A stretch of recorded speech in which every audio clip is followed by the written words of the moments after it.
Hi there friends, and welcome to episode 28 of the tutorial sect. I'm Icon, and in the last episode we have finished the mini-universe and acquired the myriad artifacts law by a randomly spawning heavenly mandate. Really lucky event for us, because that was one of the laws that I really wanted to have.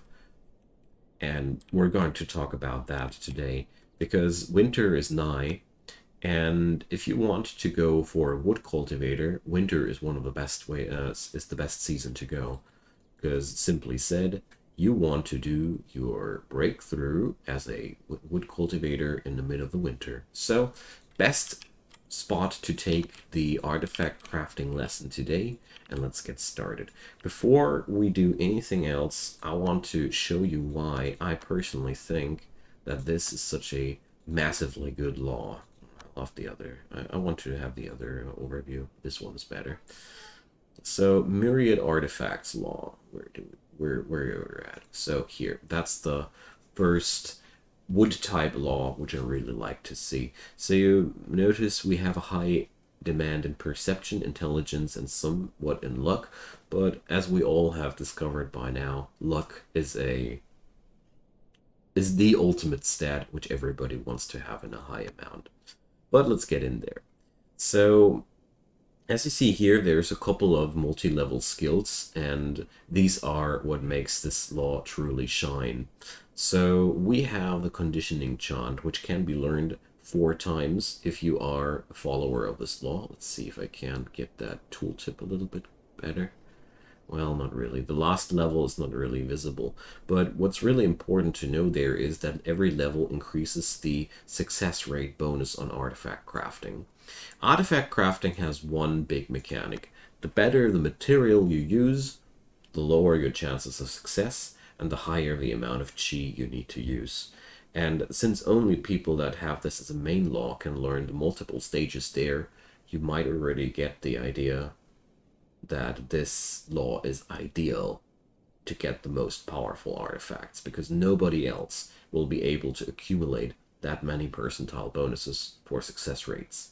So here we go. Purified Energies is a really cool skill which just does one thing: increases your chi sense. And as we all know, chi sense is directly influencing your maximum chi. Good stuff. We need that. Beyond that, we also have lots of artifact crafting bonus skills which are only usable, or well, which are usable for everybody, but the last level is only usable for people that are maining this law, which is only unlocking the legacy artifacts, legacy artifact recipe. I'm going to talk about that sometime else. Basically, the legacy artifact is one specific item you can craft when you main that law. Pretty interesting technique. Haven't dived too deep into that yet. So here we also learned to do spirit crystals and spirit stones without any outside source. So spirit crystals can be only crafted normally via alchemy, or I shouldn't say normally. That's the most common way of crafting them. But the artifact crafting law can produce spirit stone directly out of the cultivator. Your money printing machine, basically. But this skill can enable anybody to do so, so it's a quite interesting one. Now we get over to the other skills. We got one with mountain. You can, wait a sec, you can absorb chi of things, but that's not too interesting. These are all pretty generic. The primordial spirit stage is more interesting. So here we get more success rate bonus and more spell power, as we see. Here we get even more crafting bonuses on the second level, and here the second level yields you a whopping amount of 4,000% maximum chi, because as I have already mentioned, it is quite important that you have a lot of chi to craft artifacts, and this is the law we're going to go for. So let's see who of my initiates has the best perception by default. Well, I see here a pretty good perception rating, but we will need more than that. So this dude looks good. Perception 7, intelligence 5, luck 5. Yeah. This is our man. So if we check this out now, he already has an 88% fit, but we're not going to do this as of yet. So the thing here is I got these wonderful miracles here of enlightenment, charisma, perception, and you see, intelligence and perception are stats that I can increase. So we definitely want to do that. Wait a sec, I didn't learn marrow sanitization yet on her. Need to change that. So the problem there, though, is that Helion also needs a lot of lifespan to do so. And her lifespan is slowly depleting, so I wanted to talk today about the lifespan options as well. So let's learn the last of these rituals, marrow sanitization, and sadly then the experience will be gone again. Okay, whatever. So we'll have to absorb some experience first. So these rituals have one downside, basically. You can only use them on mortals. And that's why we... Who was it here? Sichuan. Okay. Let's, wasn't I able to rename people here? Ah, here. So... We're calling him Artifact Quan. Sorry, guys. I need to sort my brain a little bit, and I can only recommend you to do so as well. Okay, back to topic. The thing is, these rituals here can only be applied on a person that's that has no cultivation experience, which means if you use that on if you want to use that on an inner disciple, it won't work. So that's why we have to upgrade Artifact Quan first before we can initiate him. Juna, by the way, is absolutely ready for the Shen Dao initiation, but we're going to delay that for now. I know you guys are all interested in Shen Dao cultivation, but bear with me, we're going to get there soon. I just want to pressure onto the completion of my wood cultivator when we're closing into winter, because the Shen Dao cultivation won't have any necessities in terms of time of the year. So we're going to create a room which looks like this. And you might already notice something. Also, the building materials are here flying towards the building spot. So that's all the work of the mini universe. So first off, we're going to create ourselves that chi cushion. And for a wood cultivator, we want a cushion made out of wood, of course. So let's place that down over here. And you know the drill. Displays. 1, 2, 3. 1, 2, 3. We need more spirit stone block. I already realized that. I'm going to assign that in a sec after we've finished the cultivation flower. Okay, there we go. Now, more spirit stone block here. You can also use spirit crystal block if you want to go super fancy, but that's really costly, and I can't really recommend it unless you want to show off, you know. For showing off, it's awesome though. Alright, now we're going to combine this like that. And once we're done, we're going to remove these walls, and then we're going to try if this will stabilize that room. But before everything here is completed, under no circumstances do I want to do this. Oh. Also, sometimes, well, the mini-universe makes it harder to drop down blueprints. It's just as it is. So, now, for that room, we will need everything water elemental. So, let's see. Do we own any Prism Lotus? Yes, we do. Prism Lotus is the best stuff for that. Oh, look at that. That foolish person here entombed herself. So let's demolish that. And the Prism Lotus is not decreasing the temperature so badly as other items would do, which is in itself quite interesting. So the other source of water elemental chi gatherers, you might have already assumed it, comes from the ice crystal ore. So we're going to produce a couple of those as well. It is really growing easier and easier the more often you do these things. So you see here we need a total of 10 of those. I can only produce a total of 7. So let's check this out. Ah, dang. I haven't unlocked the area up there yet. So there's an area around Riverbank Plains where you can easily acquire ice crystal ore, but we don't have unlocked that yet. The only source would be Mount Shu. No, that's uncool. So we're going to send, well, we're not going to send anybody. This goes onto the preparation list because I got more important things to do. So Helion now has her stuff back up, and we're now going to upgrade Artifact Quan's intelligence. Oh, that's the wrong one. Really make sure that you upgrade the right persons. That's really difficult sometimes too, because they all look the same, but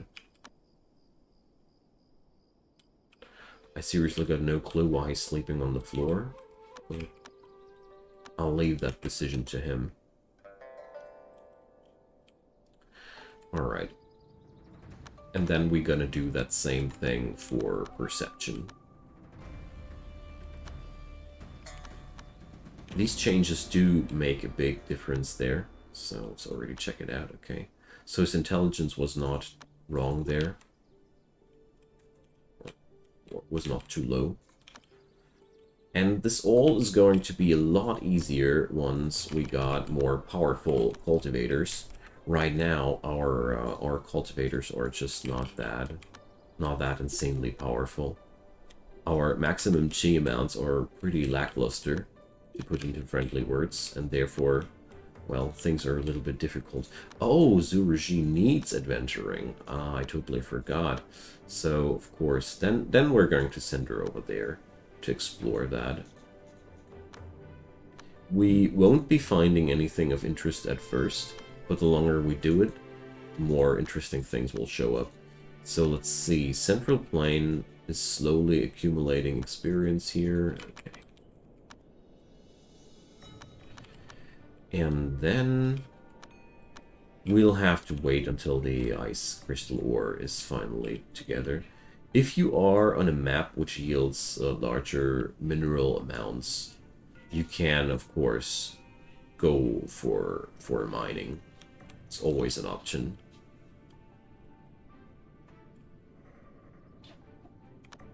Alright. So Bangju is now at the point where I'm going to send her further into meditation. Here. No, she was that fire person. Because she actually should have already done that a while ago, but she needed that breakthrough.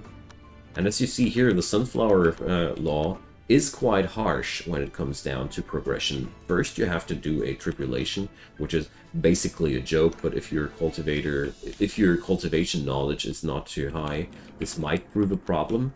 And then you have to do the adventure path, which is also not really difficult, but time-consuming. So, perception. Let's buff that up. Basically, all the stat increasers that you want to apply on somebody are best applied when they are mortal. Everything which can be applied to mortals should be applied to mortals, because that potential will increase while they are mortal best. I still got no clue, honestly, what potential really does for people, but, well, So Raji recommended us some disciples. That's also not bad. Sometimes really good stuff comes around when you do so. And you see here, now he gained a lot of perception there. And if we now start to promote him, boom, 135%. That's what I like to see. Well, lucky, I have no stat increaser for luck now, so we're going to choose the Myriad Artifact Law. And my friend, you are now one of us. And for some reason, my people are sleeping in really dangerous environments. Now, maybe we should add a couple of rooms. Didn't I save that here? Starter barrack. So we're going to build another one of those. Boom. We're running out of timber. So let's chop a few. There we go.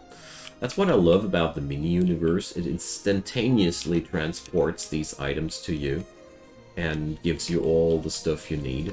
So my dude here is now at the beginning of his career. And I guess that no longer react. Okay, now it does again. And now, well, we all know how Zhandao cultivation begins. He's a tiny little useless dude, and we need to help him here. So to really help him this time a little bit better than the last few times, we're going to grab in another spiritual breath chant. And Spectre refine one of those talisman papers to no end. And the first thing that I want to do is give him some talisman, which will increase his cultivation speed. Well, maybe we need to do 2 of those. Charity. Yeah, okay. Let's select a social solution. So, Hillian now used a lot of her points for that event there, but I think it is okay in that regard. Also, we're quite running low on food at this point, so we should possibly consider grabbing ourselves some extra adventure food from nearby.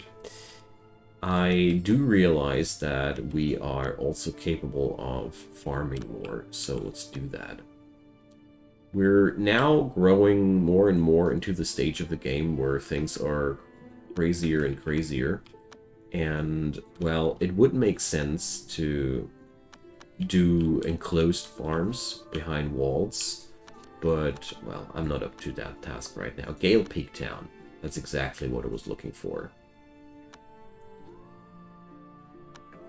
Rest assured that all the real min-maxing and optimizing is only necessary once you dive into deeper difficulty levels of the game. The classic mode really is mostly meant to learn the game and yeah, learn the game, period. So, yeah. The real difficulty begins when you go into Immortal mode, where you don't get any extra tips anymore. That's the first thing you have to deal with. There's no extra tips anymore. You don't see your breakthrough chances. You won't get any preview about what kind of golden core that person will be after the breakthrough. No, nothing. You'll just have to know what you're doing. And when you're going on adventures, these... wait a sec. Yeah. When you're going on adventures, these dialogue options, you won't get any warnings there or something, some marker that things might not be working. So, one of the first things that I did when I started Immortal mode was killing one of my characters because he just walked into the Exultant Sect's place at in a event where you would have needed at least to be Primordial Spirit to survive that. Good riddance. So Now, Spectre Refining, those Sacred Talismans is way to go. This one has already 7 levels on it, so we can repeat that 5 times. Also, one other really helpful comment that I wanted to showcase there. Somebody told me that if you don't want to cheat with the Spectre Refining like I do here, the trick for successful Spectre Refining lies in a very ominous room. So ideally, you would do Spectre Refining in a room with bad Feng Shui. According to my sources, this yields a pretty high success chance when you do that there. Just wanted to tell that because I feel like it's good to share these things. So, let's see. Okay, we're going to go for that spiritual traveling thing. Never hurts to have a tier 12 spiritual traveling talisman. So here we go. Adventure fly speed bonus, 252%. That's what I like to see. These talismans are insanely costly though, because they cost you a lot of Anguish Soul Gems. And that's why you see people recommending in the comment section that I should basically Hellgate whatever I can, because I got almost 5k influence. I could basically just go every day over here to City of Abundance and just Hellgate what I can. I mean, this is overall really a true sentiment, but I feel bad for those poor guys, so that's why I don't do it. Let's pick up that Zhang Fei person, and because I felt so bad about them, I'm going to Hellgate a couple of them. Except for that Zhang Fei person. She can stay. So, basically you're replenishing your Anguish Soul Gem stockpiles with that method pretty good. Although it is pretty filthy rotten to do so, honestly. But since it has no drawbacks gameplay-wise, I do understand why people keep doing it. And now, Ruji, she still needs that adventuring time. And now I'm going to send her over to Gale Peak Town. She is going to take a while for that, but that's okay. She'll acquire the necessary materials we need to complete that cultivation chamber for our artifact crafter, because right now we're pretty limited. So as usual, you already know the drill. We're going to fill up the blank spaces with spirit wood. So how much is that going to be? We're going to need 1, 2, and 3, and 4 more for those. And beyond that, we got 3 on each side, makes that 9. So 13 pieces of spirit wood. I really love to buy spirit wood from my neighbors, even though it's filthy costly, but who cares? We can print money. There we go. At our living money 3D printer. Okay. And you already might have noticed it. Spirit wood is your go-to material to fill the blank spots wherever you go, because it's just the most available and abundant material. And I miscounted there. I would have needed 16. Yeah, well, whatever. Let's locally source that stuff a bit.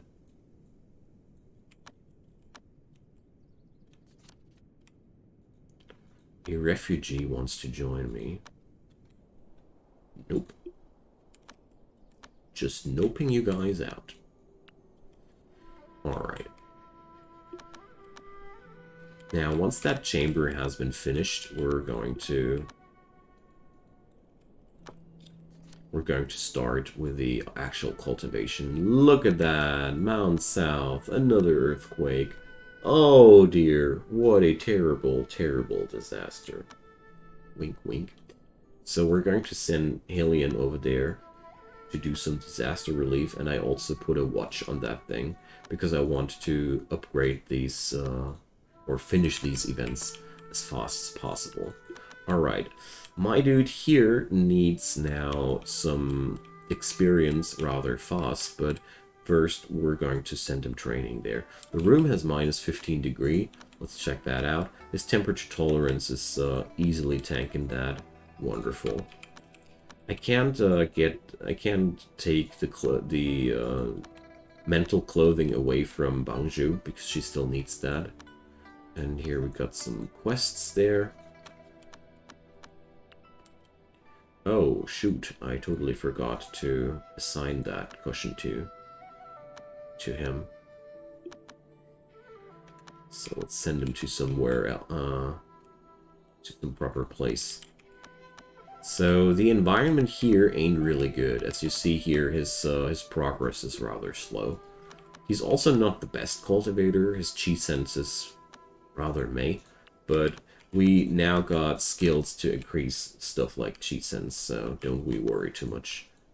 So can I remember the name? No, I can't. Oh, no, I do. Smooching person, no? No, okay. So one of them is supposed to have a good chi sense, so... Here we go, Fei Bai. That was the person. She got quite nice space stats, so we're going to accept her, and the rest of these poor souls has to pass away. Alright, so we didn't really introduce anything too big today. The general procedure here for Quan, or Chuan, however that's pronounced, is quite clear. It's the same as usual. We're going to acquire the necessary materials, and we're going to build that chamber according to our plans. Now we are also reaching the point of the game where it grows more and more important that we acquire spirit roots for our plans, because you might have already noticed that the items we're using are not as powerful as other items could be. That spirit lotus, for example, that prism lotus, for example, is so much more powerful than anything we can provide with the other materials that it's quite clear, I think, that we want as many as possible for these. Ideally 4 for every room. So Hylian just casually spawned a manual. Okay. Kunlun people are attacking me! So another thing that I failed to mention in the last episode, the higher your reputation grows, the more dangerous the attackers will grow. And since we are right now quite not at a quite high level, things are not as brutal as they will grow. But that's why we need to upgrade our fighters constantly. So Bangju reached her breakthrough limit, wonderful. And she requires even more adventuring, so, well, okay. There goes that. But at least this opens up options. We're going to do one thing here. I'm going to go for the Pit of Doom. The Pit of Doom is another sect which is quite important for our future. So Pit of Doom, we're going to send Bangju over there for the completion of her things. But tell you what, does she already have one? No, she doesn't. So let's cancel that, and for now we're going to make it like that. Our good friend here will just casually drop his talisman, and she's allowed to pick that one up. Where's she at? Just in case you were wondering, you can't wear the same talisman twice. But I think that should have gone without saying. So now, as you see here, this didn't save tremendously much, but that's okay. A little bit of an extra is always good. So we're going to try to uncover an area there, which will yield us Lumina cores, and that's quite an important thing, because Lumina cores are the only material I know of which does reliably buff up water cultivation. So for a water cultivator's room, we will need a ton of Lumina cores. And that's why I like to go for that. So Quan now will need a couple of breakthrough attempts there, but I don't want to send him gathering inspiration before he is not on the core shaper level, because obvious reasons. You guys already know how I do these things. Okay, so now we got that done. We're going to create another big talisman for our artifact crafter, and in the next episode we're going to dive deeper into the secrets of artifact crafting. I mean, we can't yet get too far, honestly, because we're only at the beginning of our journey, but at the same time, even a core shaper can show us one or two tricks, because I'm going to talk mostly about the basics of artifact crafting, because, you know, it ain't that complicated. It only grows complicated if you want to follow the Feng Shui, and since you basically always want to follow the Feng Shui, it's going to be complicated whether we want it or not. Unless we don't care about bad artifacts. But it's not that complicated. Long story short, there is, you can ignore Feng Shui like during artifact crafting, but it will increase your results if you respect that. But we're going to explore that topic in the next episode. So I'm thanking you guys for watching this episode yet again.